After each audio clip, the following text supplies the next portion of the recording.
far as what are some practical steps that you can institute as SPF?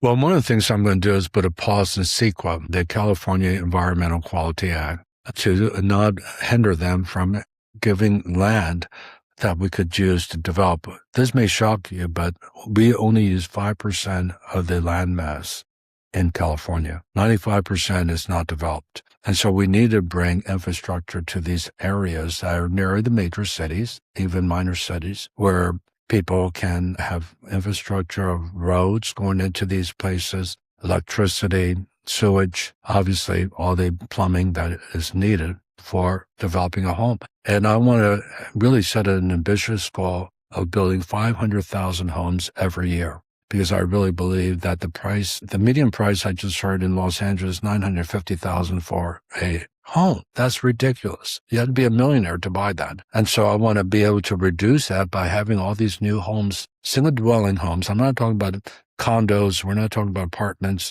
There's a place for that.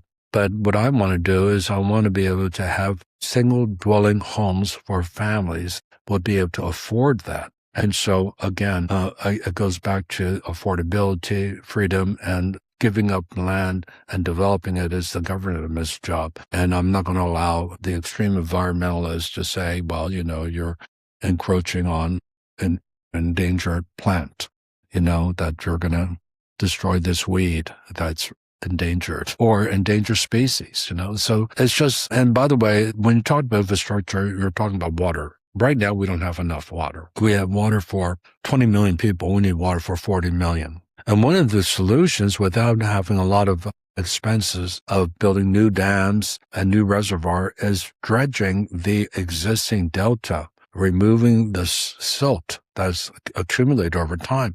But the reason why we don't do that is we are going to hurt a endangered species that wasn't there in the first place. It's the smelt fish. And that's so ridiculous that we're hindering the water level to be at least functional because of a endangered species. And this is where I, again, appeal. Look, I'm in creation care. But again, we're to take dominion over that. And we have to make decisions. This is what humans do, make decisions what's best for people, for families, for the average citizen in California. And I feel like we can't allow an endangered fish to hinder water coming to the farms in Fresno County, for example, or to a new development where we need water for them to have water to live. And so those are some of the practical things I want to do. So number 8,